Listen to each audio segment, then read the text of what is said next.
Den lå med godt.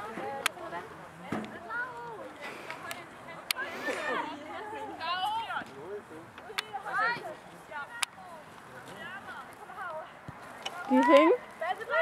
Jeg tror, jeg kommer til at stoppe dem. Nej, men jeg tror, jeg har trykket start igen.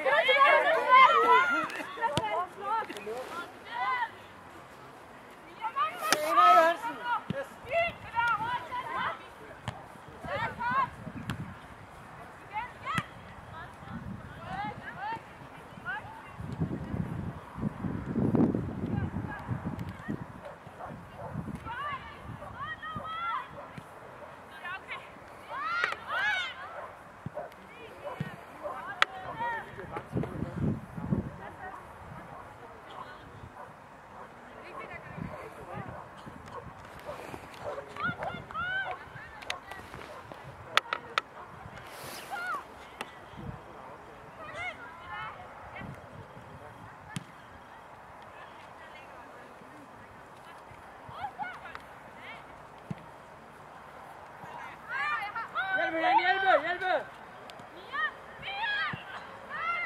Gå, Mia! Godt! Sådan der, ud af Laura. Mia!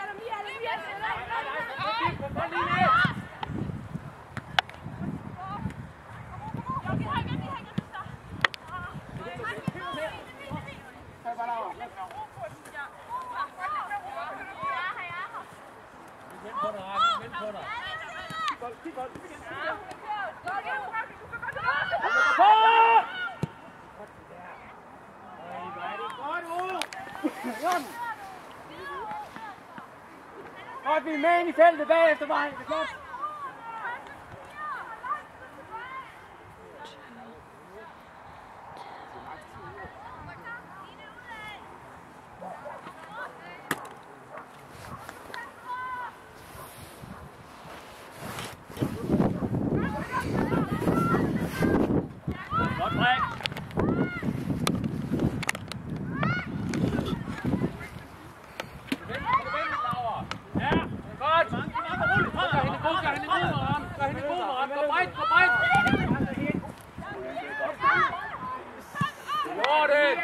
Første gang!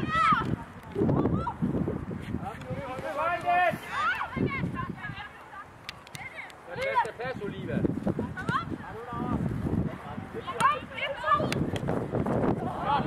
Mere nemt nu.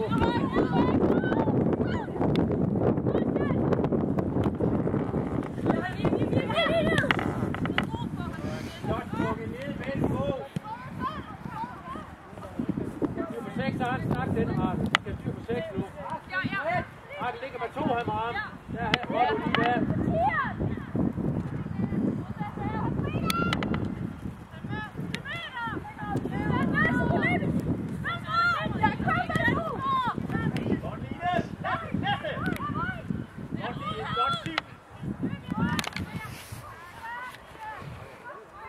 Det er Ole Feltet! Bare Thors han med dig! Jørgen!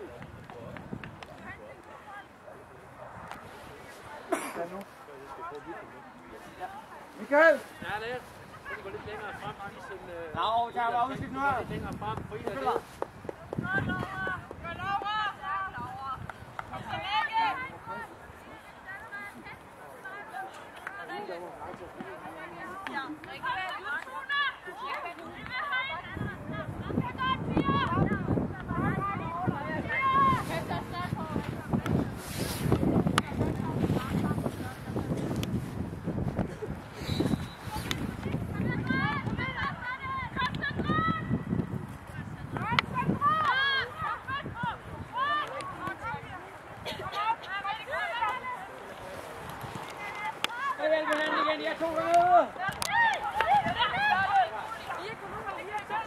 Siv!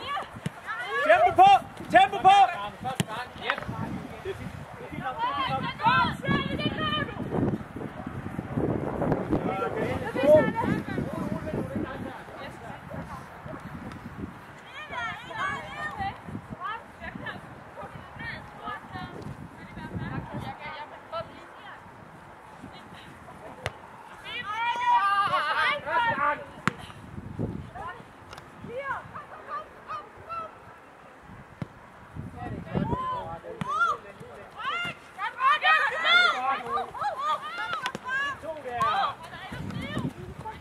Sofia! Også dig!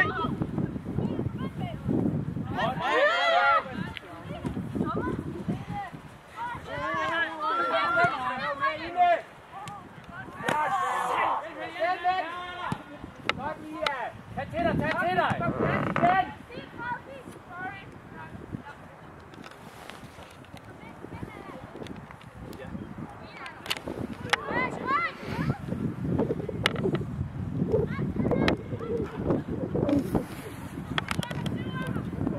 Godt, Laura!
Kom ind omkring Briksten.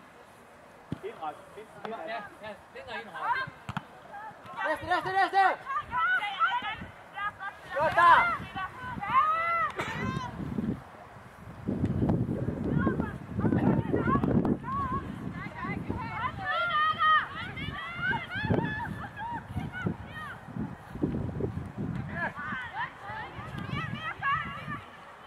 Tangen var god i det. Dejligt gået med frem, Eline.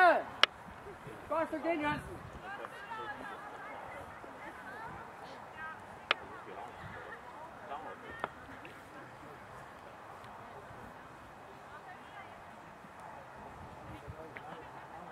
Jeg synes første 12 var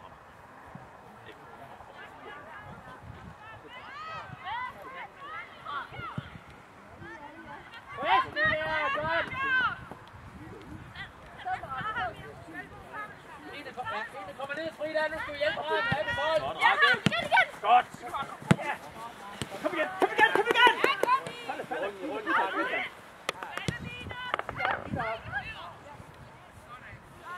Stærk, Siv! Ja, kom igen! Gå op, bakken, Siv! Du ligger række på 2 række. Det skal du vide på, at du har 2 nu. Ja.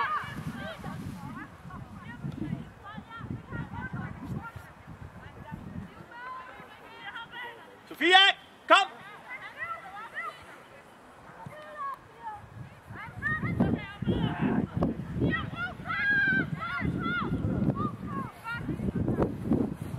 Klar.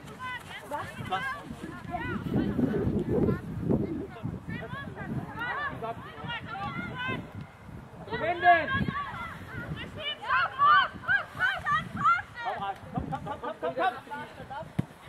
God bold!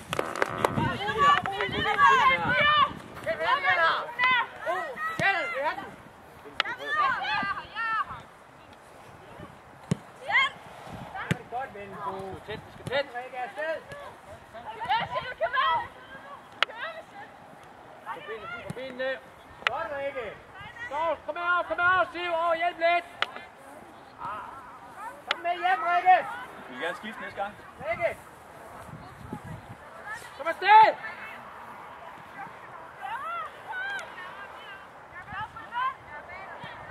Peter, flyver ned i kamp. Rikke var sådan lidt af. David, lige ned.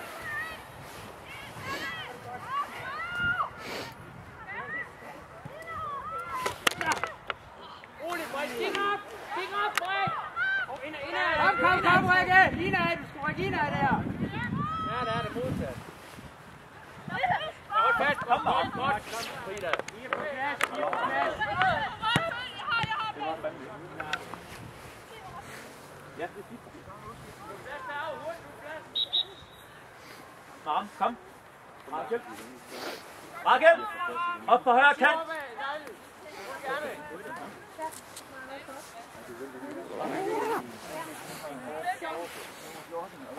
Stop.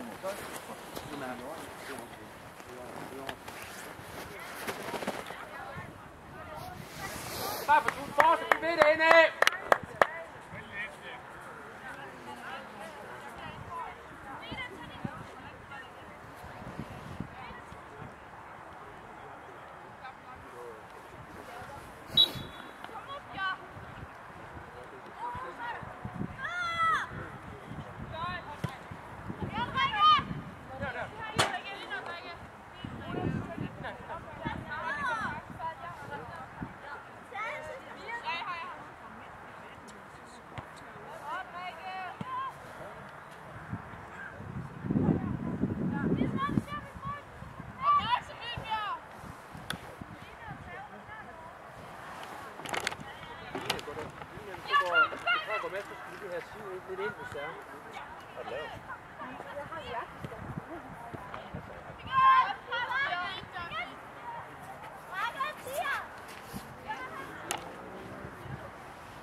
Kom op, Frida. Kom op, Frida. Vi er med, Snærle.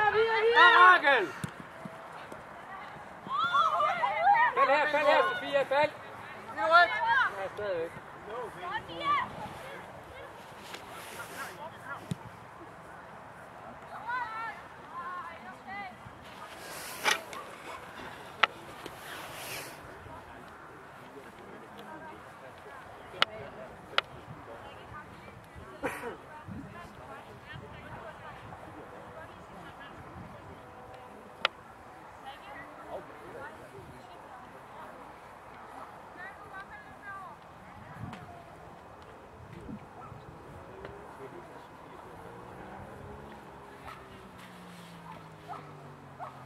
Gå igen her!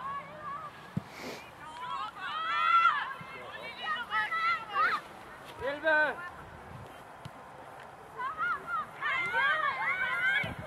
Have det.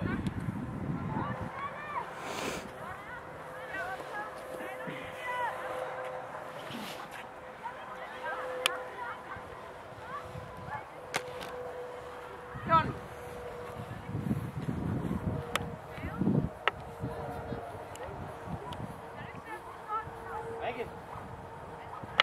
Forsvaret har, når du kommer op videre, bare få dem til at slå diagonalt. Herligt. Bare lige længere op.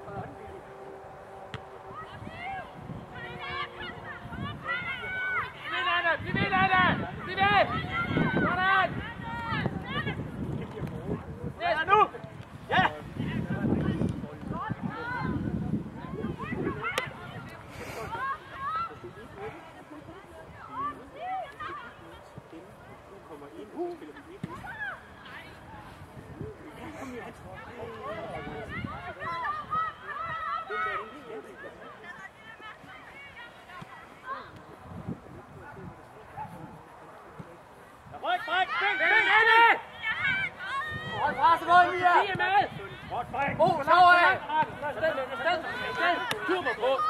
Så fald lidt ned, Rabi.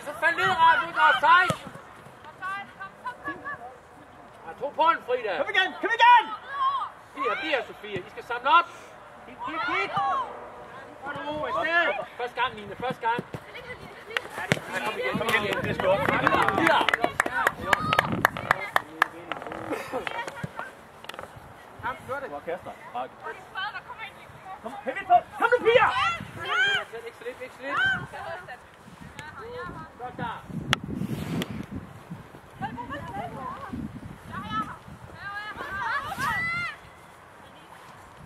Vil du ikke tage noget frugt med? Næste på! Jo. Det er også koldt nok til, så du må gerne. Fremad, Brix! Afsted! Afsted! Tak lidt! Kør! Fremad, forsvar! Afsted! Lige på benet! Fuck, det var noget lort. Varme. Hvad? Det er optaget. Ja, det ved jeg godt. Okay. Var jeg fred ikke, hvis det vi har prøvet. Har du hørt det? Nej. Det er sådan. Så havde bare Fred stået, og så har vi bare stået og svin, eller Fred ville bare stå og svin. Det er fordi, at den træner, der var der før Carrie, så var bare stået og svin ham til, og hvad det hedder, og sådan at svin, eller ikke svin, men hun sådan snakkede sådan lidt dårligt om Conny Møller, og ja, altså hun kendte hende ikke. Altså ikke dårligt om hende, men hun sagde sådan lidt god og sådan noget. Så Frida! Og så kunne man jo høre det hele, og træner han skulle se videoen. Jeg har også prøvet sådan Hvad Carrie. gjorde han? Han var sur. Nej, jeg hørte det ikke. Mig? Nej. Snakker mig? Ja. Nej, vi snakker om Borat. Jeg er fra Borat. Nå ja, og så havde jeg stået, og så på et tidspunkt, så havde mig og Pauline og Fred stået og filmet, ikke også? Og så viste vi jo, hvad der var lyd på, og så gør vi bare mega meget grine, og sådan Carrie og sådan noget. Bare tur, hold fart i! Hvor Carrie, ser du den med lyd? No, never, siger jeg.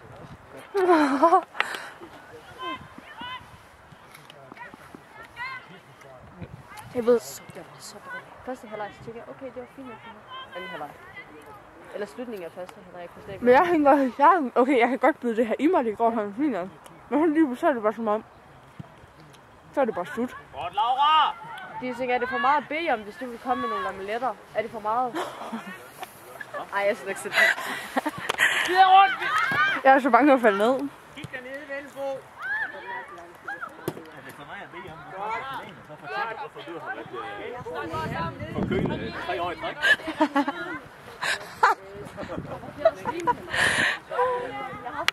Ikke nu! Lige have snærene med! Bare snærene af! Jeg har været til. Så bare Frida! Godt, Line! Der er lidt ryg, der er ryg, der er ryg! Videre! Hallo, det ved du godt. Jo, jeg ved godt, du er til det. Kammerater afsted! Men det tog fandme lang tid, før vi kom derover. Ja. Det er sgu fedt. Det er forældre, de er sådan nogle. Men tager ikke til lægen. Kom igen! Nej, de tager til lægen. Altså min mor, hun er sådan. Tager til lægen hver gang, hun sådan. Jeg får købet. Nu skal hun lige lagt sig derud. Lige bag mål. Har hun krampe?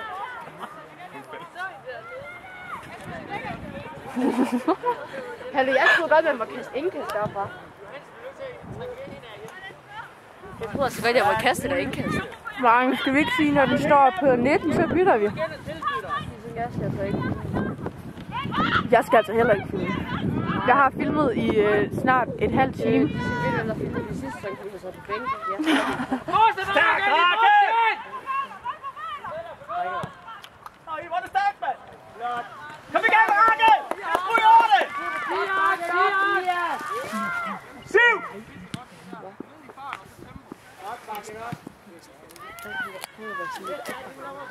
Jeg var bare sådan helt på 2. Ja, ser jeg faktisk.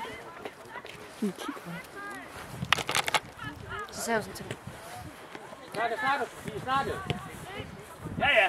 Okay, færdig. Få her, Sofie. Hvor er det Rakke? Hey!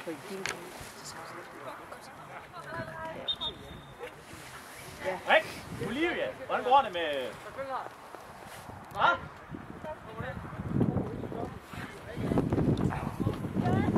Så var jeg bare sådan. Nej. Jeg synes om jeg har koldt. Lidt vandret. Okay, jeg skal nok tage over. Jeg har den her. Okay, når den... 25. Det er om 5 minutter. Ej, du kan godt tage over nu. Nej, jeg skal bare lige have det her, ja. Okay.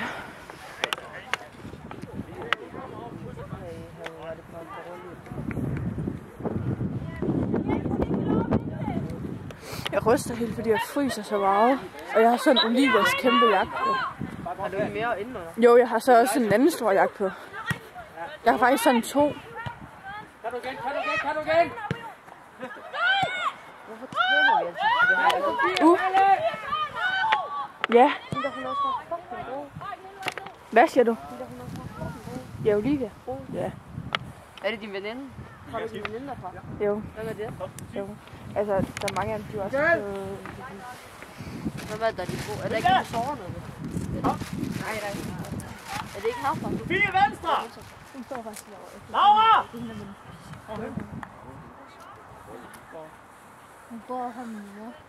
Lød hun. Nå, ej, hun er fodboldspiller. Ej, det er lige Laura! Ej, det ligner hun slet ikke, sådan der kigger på det. Jeg tænker som... Ej, ude på venstre ligner hun ikke sådan. Op og spil Det gør det der nok ingen af os. Ej, det er ingen af dem, der gør. Eller jo, der er nogen, der gør. Der er nogen, Der er jo ikke nogen, der bare altid går Har du til sin film?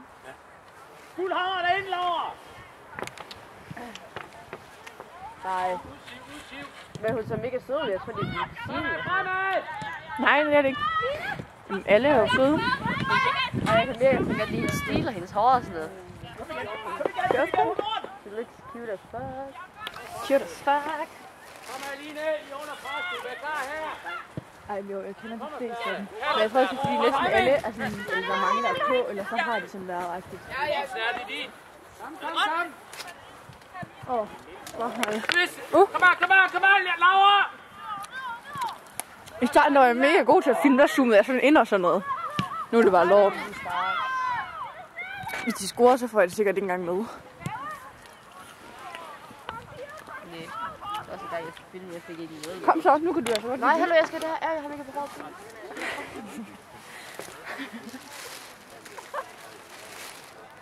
Jeg skal på ferie. Jeg skal til Tunesien i 4 uger den her gang. Ikke også? Bare ikke Altså. hjem tilbage. Jeg har ondt min hoflebøjer. Ja, men jeg tror det er fordi, jeg har været skadet i noget tid med mit knæ, og så har jeg startet op igen. Ja. Det er sådan en lys hoflebøjer. Ja, ja, så kunne jeg nu skider jeg, den ligger vildt op. Det er vildt. Snakker også om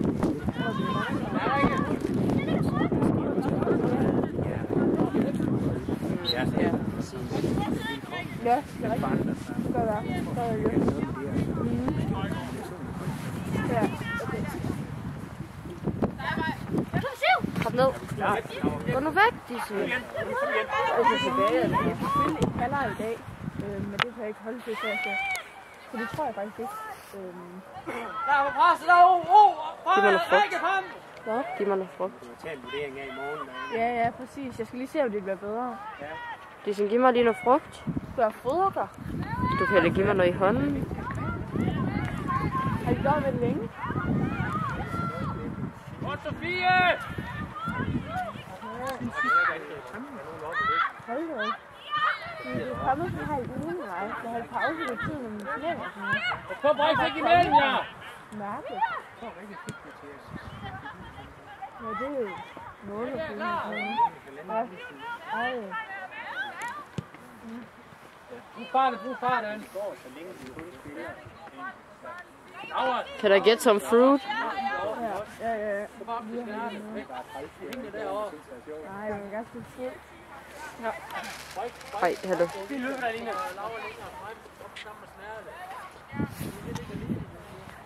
Jeg tror, det er fordi, vi pepper det så meget op til det. En blanding.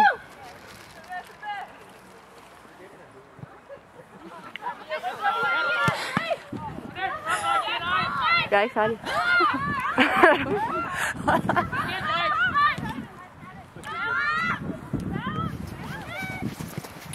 Dissing, ved du, det kan være mega fedt, hvis du tog med mig til Tunesien. Det kunne jeg godt lide sådan Ved du hvorfor? turvandtøj. Nej. Hallo, vi har sådan et hus, ikke også? Eller sådan en lejlighed. Lige til stranden. Men jeg var egentlig sådan at søge billeder på det. Wow, jeg har aldrig set noget så lækkert. Og så var jeg sådan inde og læse om det. Og så læste jeg bare en mulig klamme historier om sådan folk, der har været i Tunesien, der bare var blevet sådan overfaldet af sådan nogle gamle mænd og sådan noget. Nej, det er ikke. Nej, men man skal heller ikke sådan... Altså, Ej, sådan er det ikke. Sådan er det ikke. Altså, du ved jeg, men der var et år, jeg tror det var sådan 2013, ikke engang til siden. Så var der 35 turister, der blev dræbt på stranden af en terror. Der er terror, men det er ikke så meget lige nu. Men det er fordi, at altså, det er ikke safe for turister. Ej, så du skal ikke komme. Altså, det vil jeg i hvert fald ikke anbefale. Nej. Altså, du ved, det er safe for mig. Det er også fordi, du er derfra. Ja. Man kan godt se, hvor man er fra. Ja, okay. Jeg må lige få noget maling i ansigtet, hvis jeg skal. Men kan man ikke bare sådan gå i tøjet og være mega sådan... Jeg kan jo godt se, der er jo forskel på dig og mig. Ja, men kunne man ikke bare sådan lære lidt sprog og sådan noget, så man sådan... Og ligesom sådan... Man kan jo høre udtalen. Men der er mange... Ja, fordi de taler arabisk med en tunesisk accent. Men der er jo mange, altså... Der er mange, der er nogen, der er sådan lys. Sådan ligesom mig? Ja, og så er der nogen, der er sådan sort, helt sort. Men de fleste er ligesom mig. Det er også, jeg har nemlig fundet ud af, hvor det ligger henne nu. Det er Afrika. Ja. Afrika. Ja, sådan. Lige i toppen. Lige op til Libyen og sådan noget. Ja. Men det er da mega smukt land, er det ikke det? Jo, helt vildt. Men det er altså ikke godt, at det er så... Jamen, det er fordi, der var jo det der med, de væltede ham der diktatoren. Og så... Nå, er det diktatur? Det var det. Det er det ikke mere? Nej, fordi at der var nogle demonstrationer, altså du ved, de væltede ham. Ham diktatoren. Og så er det jo svært lige at få stabiliseret det. Eller blev han bare sådan skubbet af? Men så flygtede han til Saudi-Arabien. Det er sådan helt serie. Det er også det. Nej. Det er også derfor Syrien er i borgerkrig. Det er fordi, de startede med at ville vælte deres diktator. Og det gik ikke? Det gik ikke, og så blev landet opdelt i dem, der ville have diktatoren. Og dem der ikke? Ja. Og... Wow, det ligner, hun spillede hende der. Hvad? Det ligner lige syv, hun spillede hende der. Jeg tror, fordi det kom ind løbende.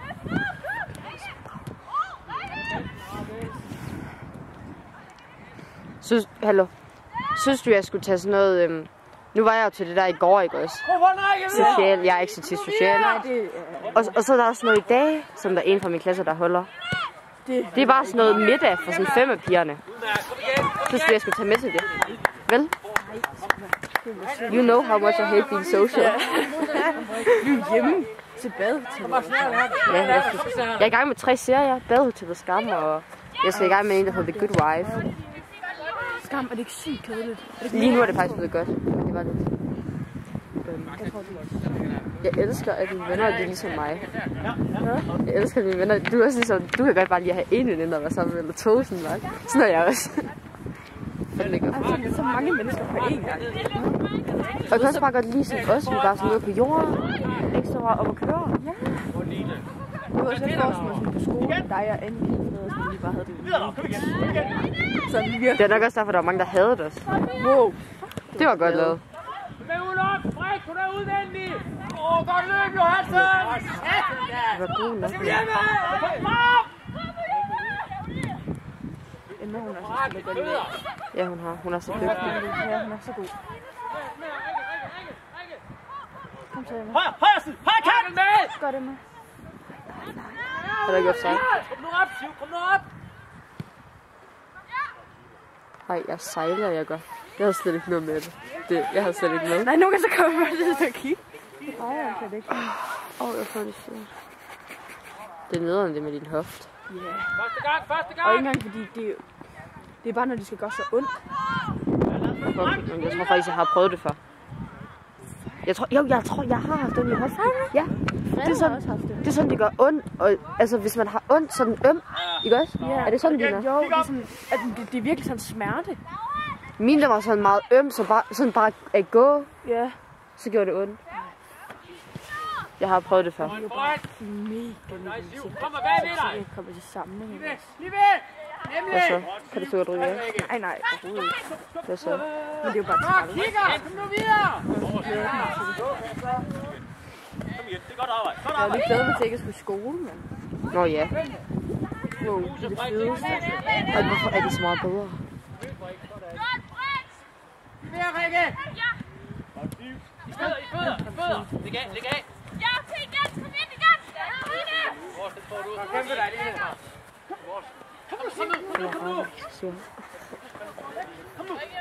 Throwing up.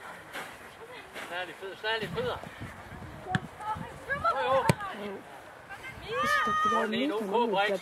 Så tror de bare, at vi skal Vi har med træneren, vi skal bare vente og så lade dem sparke. Fordi så kan vi stå dernede helt dagen. Det er så godt sagt. Det er så rigtigt. Det er så true der.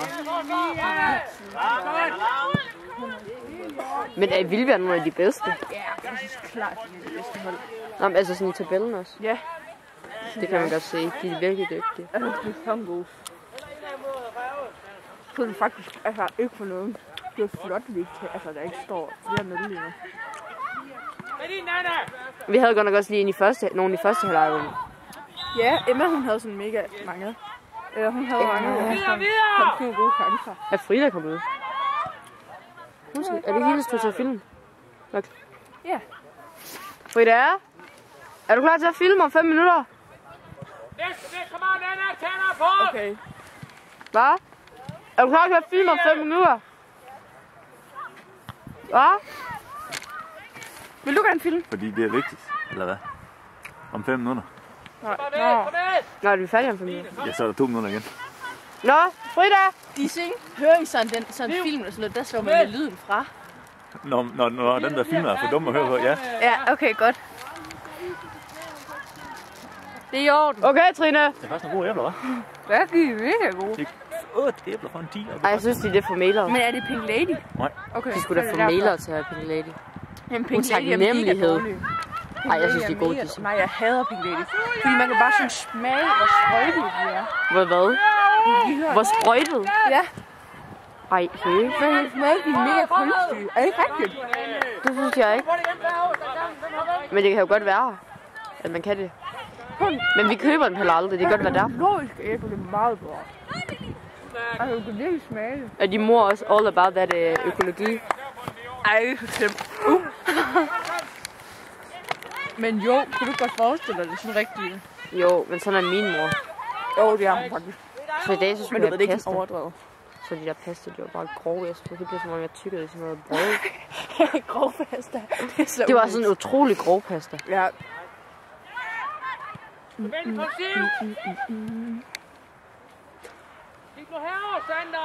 Så i går til det der ting, så købte jeg blandt selv slik, ikke også? Til alle sammen. Ikke også? Ja, nej. Så var jeg sådan, okay, jeg ville jo godt have mine penge tilbage, for det var sådan 60 kroner eller sådan noget. Kunne jeg ikke godt få mig selv til bare at sige til dem, vi skal bare lige over for 5 kroner? Eller er det sådan lidt? Jo, lad være med det. Hvorfor det har jeg gjort? Ej, nej, men kan jeg ikke godt få mig selv til det? Det vil jeg ikke kunne. Nej, det vil jeg, altså jeg tænkte også, men de andre sagde bare sige det, fordi altså... Jamen, de kommer også an på, om selv har betalt det. Altså, mine forældre betaler det. Så Ja, for jeg har selv betalt det. Ja, det er noget andet. Jeg kan ikke sætte mig ind i det. Altså, jeg skal jo selv sådan betale det. Kunne jeg ikke godt bare sige? Jamen, Der er også en, jeg købte en sodavand til. Husk jeg også, det er hendes sodavand. Ja, jo, det kan du godt så. Men det er fordi, jeg kan ikke sætte mig ind i sådan noget, fordi... Du ved, jeg betaler jo ikke sådan selv. Men jeg tænkte sådan, kan jeg godt få mig selv til at sige, at de lige skal over for 5 kroner. Ja. Men alligevel, så hvis nu at der... Hvor meget tjener du om måneden? Arbejder du? Nej, jeg får min børnepenge. Så det er jo heller ikke mit egen. Men det er det jo. Min børnepenge måske. Nej, det er ikke min egen. Men jeg får ikke... Der er mega mange, der synes, det er mærkeligt, at jeg ikke får lommepenge, men det gør jeg altså ikke. Det gør jeg heller ikke. Altså, Det er ikke engang altid, og jeg det er får jo dem. ikke, fordi, det er jo ikke sådan, fordi jeg bare får alt, men jeg får jo bare sådan, jeg peger på. Altså, det gør jeg jo. Det er jo Ja, bare det gør man. konceptet. Det gør jeg jo Men så det er jo ikke ikke, fordi nu. jeg sådan, det er jo ikke, fordi jeg bare vil have sådan nye ting hele tiden. Men det er jo bare, når jeg mangler noget. Ja, præcis. Men Fordi ellers så tror jeg bare, at jeg bliver stresset over sådan, skal jeg så bruge mine penge nu, eller skal jeg spare dem op, eller... ja, men det er så dejligt, det at have et arbejde, så er man sådan, det er ens egen økonomi. Ja, det er rigtigt. Det er også lidt fedt, så det er sådan en sejt lille business. Der var jeg sådan, jeg bruger halvdelen af mine penge max. Og så har jeg... bare fyre det hele af. Så har du aldrig noget. Nej, ej okay, men man skal heller ikke sige noget, før man har fået det. Nej. Så meget tjener du heller ikke. Nej, Du tjener måske 3.000.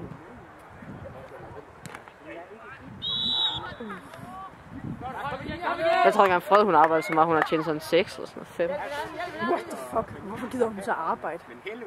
Der er der større chance for at finde penge på gaden, så han har Nej, altså 5-6.000. Altså indtil nu, i al den tid, hun har arbejdet. Nej, i 1 måned. Nå, ej, det er sgu da vildt godt. Ja, men det er fordi på vandrehjemmet, der kan de finde på. Altså så kan man arbejde mega meget, og man får mega god løn. Wow, Ja, du ved godt, laveste løn, man får der, det er 72 kroner. Altså. det er godt. Der er Helt mange af mine, de arbejder oppe i sådan, de gør rent, og de får sådan 60. Ja, det er jo, præcis. det er virkelig ret meget. Der er også sådan om søndagen eller helligdage, på vandre, der får du sådan 90 kroner i timen. Ej, det er godt. Det er sygt godt. Har jeg ikke fortalt mig, jeg har bare arbejdet 10 timer på en søndag, så tjener jeg lige 900 kroner. Det er altså godt. Jeg arbejdede ikke resten af måneden. Men hvorfor var det, du ikke arbejde på andre hjemme mere? Du skal dreje den. Fordi det er virkelig bra. Er det lov? Ja, virkelig. Altså det eneste, du gør det også. Det er fordi, vandrehjem, du ved godt, der er værelser, så er der sådan nogle steder, hvor man kan være sådan social. Ja. Og så er der spisesalen. Det du gør, det er simpelthen, at du skal servere mad for den der. Ja. Nej, men du skal bare lægge det på et bord, så går det til op her. Så skal du sådan støvsuge, når de er færdige, og så skal du vaske alle tallerkener og alle gryder og sådan noget af. Det kan tage sådan 2 timer. Og så bagefter, så skal du sådan gøre ren, og så kan det være, at du lige skal gøre værelser ren. Og toiletter ren. Og sådan, de vil have det mega godt, og så er de bare mega sur, og så forventer de, at man bare kan gøre det hele. Du ved, de forventer, at man ved, hvor alle ting skal være, altså noget. Jeg kunne forestille mig, at du ikke tager noget. Nej, hvis jeg skal have et arbejde, så er det sådan, hvor jeg faktisk skal snakke med nogen. Eller hvor jeg sådan skal lige bager eller sådan noget. Ja, og ja. Ikke sådan noget der. Det kunne er stadig ikke god til sådan noget. Til hvad? Til sådan at arbejde sådan. Sådan på vandrehjem? Jo, fordi hun er meget sådan pligtopfyldende. Ja, præcis sådan. Godt, Olivia! Og sådan meget, hvad hedder det, sådan clean. Ja, altså, hvad hedder det? Hun gør det, når hun sådan får noget. Ja, og hun gør det godt. Ja. Altså, det er ikke sådan, jeg sjuskede bare. Mig. Og det blev de også mega sur over, mega tit. Jeg sjuskede bare, og jeg gad jo ikke. Jeg tror sådan, den første time, så det var mega sådan, gør det ordentligt. Ja, men så pæft. Og så efter, altså, så man bare der er nogle gange, så skal du gøre 11 værelser ren. 11 værelser. Der er bare ingen ende på det. Nej, præcis. Og så til sidst, så der er jo ting, du glemmer, der er ting, du sjusker med lige med, så bliver det bare sure. Det var bare ikke lige noget for mig. Nej. Det skal man også arbejde til nu. Det kan man da gøre, når man bliver gammel. Ej, jeg tror også, jeg har det godt. Det er pænt. Mine forældre, de betaler bare sådan. Ja, de gjorde mine også der. Altså fik jeg selvfølgelig et arbejde på det her tidspunkt. Ja. Men jeg har bare heller ikke tid til et arbejde. Altså, hvornår... Nej, det har du ikke. De siger til mig nu, at jeg skal finde et arbejde. Så siger jeg, hvornår regner I med, at jeg skal finde et arbejde? Altså, jeg har jo ikke tid til det. Jeg skal gøre det. Jeg føler ikke engang, jeg har tid til træning, og jeg gider sådan ikke.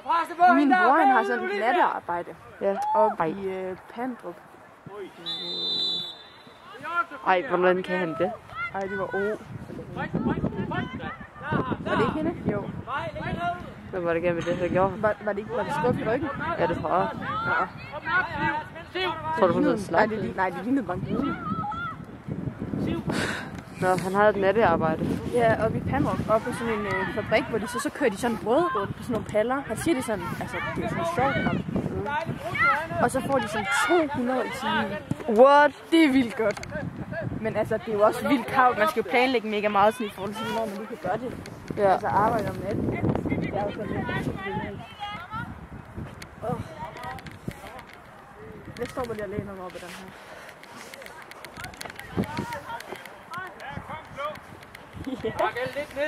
Om det er helt vildt. Jeg faldt bare lidt ned. Jeg gider ikke det her pisse. Jeg gider simpelthen ikke. Bare.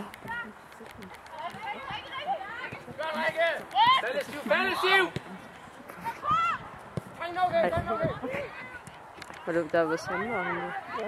Var det der var Sandra og hende? Jeg havde den mega syg. Nej, det koster Johanne!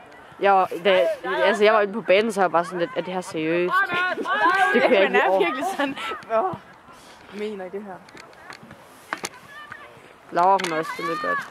Det vil Laura! Ja. Stærk, Laura! Op og støtte, kom bare! Det skal falde lidt over. Nej, det kan ikke skyde så langt.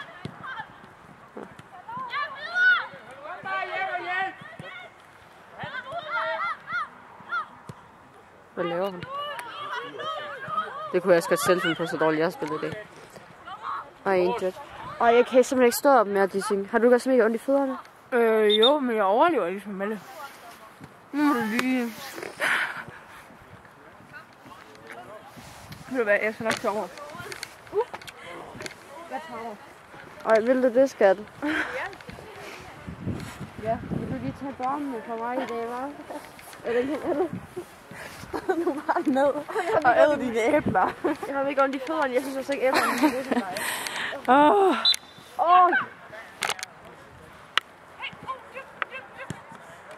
Godt prøvet. Godt. Yeah.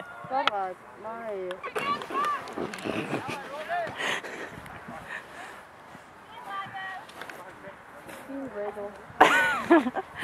Nej. Bacon. Du skal rette lidt til USA. Hvad er det? Nå, det er sgu ikke de der tvillinger der. Bare gå imellem. Bare op og se lidt ind af. Men lad os til Dallas. Det er tvillingerne jo også. For OB, de er også 02'er. Ja. De er jo lige så gamle som Rakel. Altså, jeg er jo også lige så gammel som dem. Altså, hvorfor skal tvillingerne spille her næste år? Jeg tror, de skal gå på det der akademi og så spille i OB. Ja, det er det. Altså ikke fordi, at de har noget. Nej, men de er meget søde.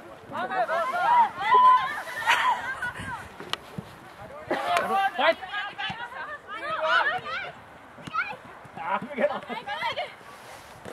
Og næste. Igen, Rakel.